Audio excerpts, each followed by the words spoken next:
within the city.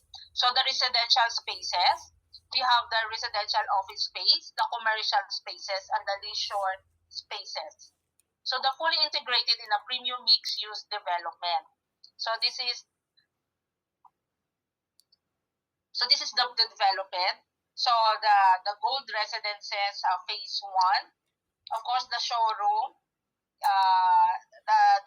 The project is at the back of the showroom, and this one is the Gold Tower residential offices. This is different from Gold Residences because this one is the Gold Reso.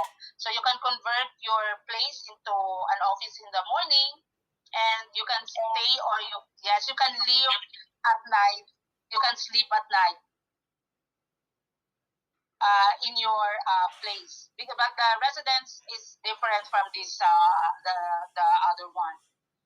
And we have the Gold Residences phase 2 at the back. So this is the development. So the long road is the Ninoy Aquino Avenue.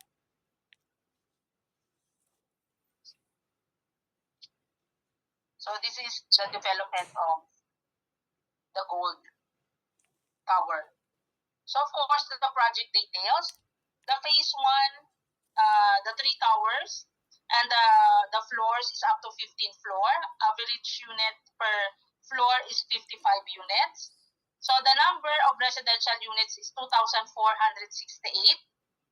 The tower A is 729 units. The tower B is 856 units. Tower C is 883 units.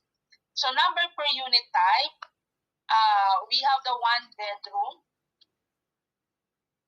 I'm sorry, there is a message from my IMP. Okay. 1 bedroom, the 1 bedroom end unit, 2 bedroom end unit also. So and of course the total parking space is 329 slots. The completion of the date is 2024, but because of the pandemic, so the construction was postponed. So I'm really sorry, but most of the developer at that time, the project will turn over this year or next year or late of 2026. So the building features are block-style-like lobbies, of course, as what I mentioned earlier, and the high-grade finishes, bespoke furniture, professional property management. This is the one who will take good care of your investment. We have the passengers elevators, the service elevator tower, the mail room, the CCTV, that is 24 security, CCTV, and the 24-hour security system.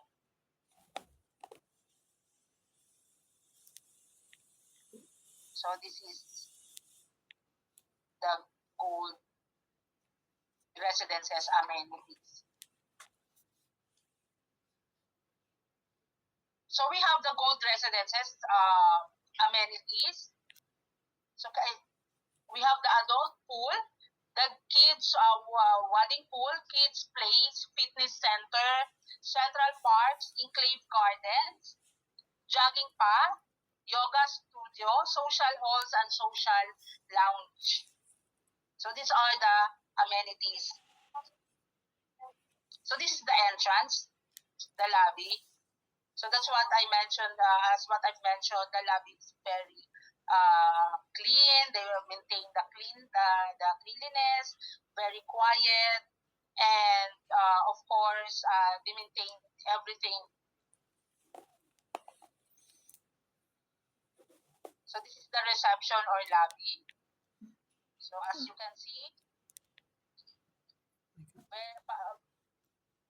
it's just like a hotel-like lobby, 5-star hotel. So these are the function rooms. If you want to hold a wedding, birthday, everything, so you can have this function room actually. So this is the fitness center. So if you are a gym addict or enthusiast, so this is the fitness center of Gold.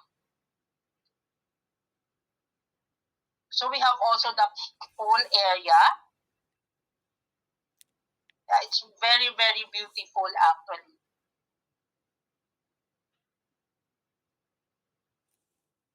See, as you can see.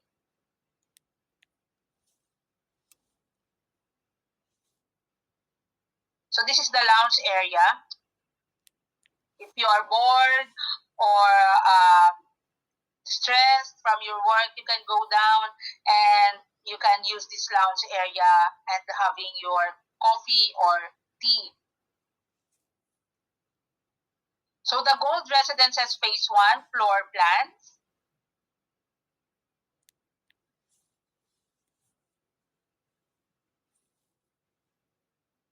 So these are the floor plans. Every floor has a garbage room, the color orange. Then they have the electrical room, the auxiliary room. The type A one-bedroom unit is the color yellow. So the color yellow is the one-bedroom unit, and the type B, the one-bedroom unit also is the blue. Yeah. This is the ground floor tower A. Yeah.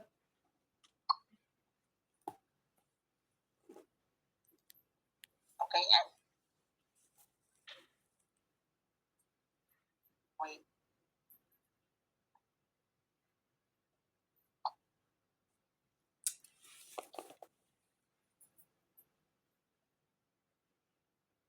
I think I did.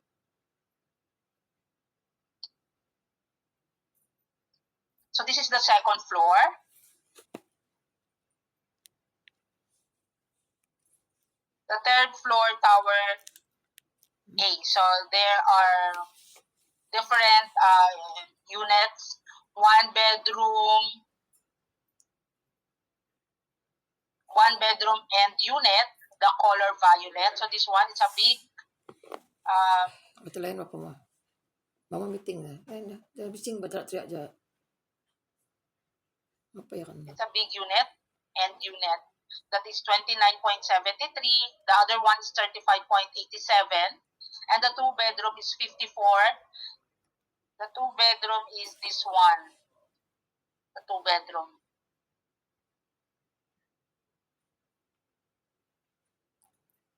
So as you can see, these are the typical floor plan of the projects.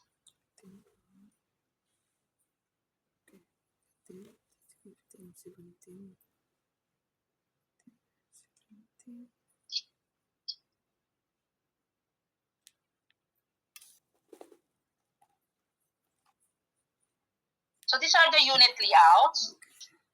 So for Gold Residences Phase 1, one bedroom unit, 25.42 square meter.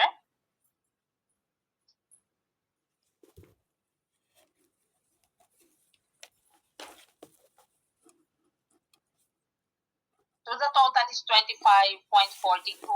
For square feet, that is 273.61. So this is the one bedroom unit.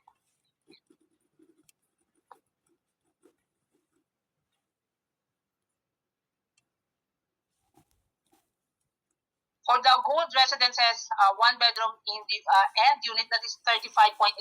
So a bit larger than the one bedroom 24 from the 25.83. This one is 35.87. So this is big and of course spacious. So this is the two bedroom.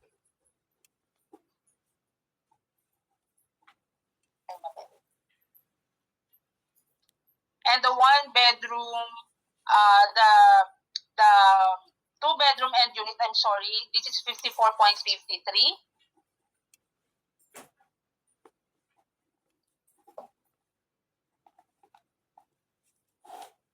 So a bit larger compared to the one end unit. So this is the phase 2 floor plans of Gold Residences.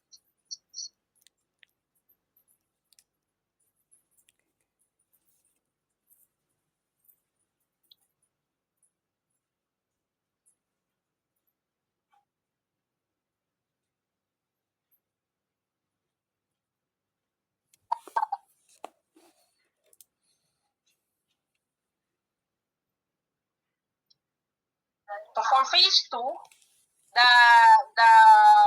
the unit is different. So this is 21 studio unit. So we have the living, dining, bedroom, and kitchen areas, toilet and bath.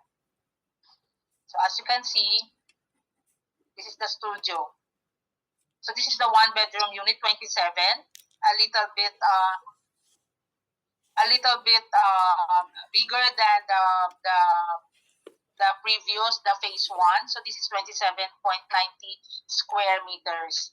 So we have the bedroom area, we have the living and dining, this one living and dining, the toilet and bath, and the kitchen. So this is the 1-bedroom unit with balcony. So this is the balcony here. This one is balcony.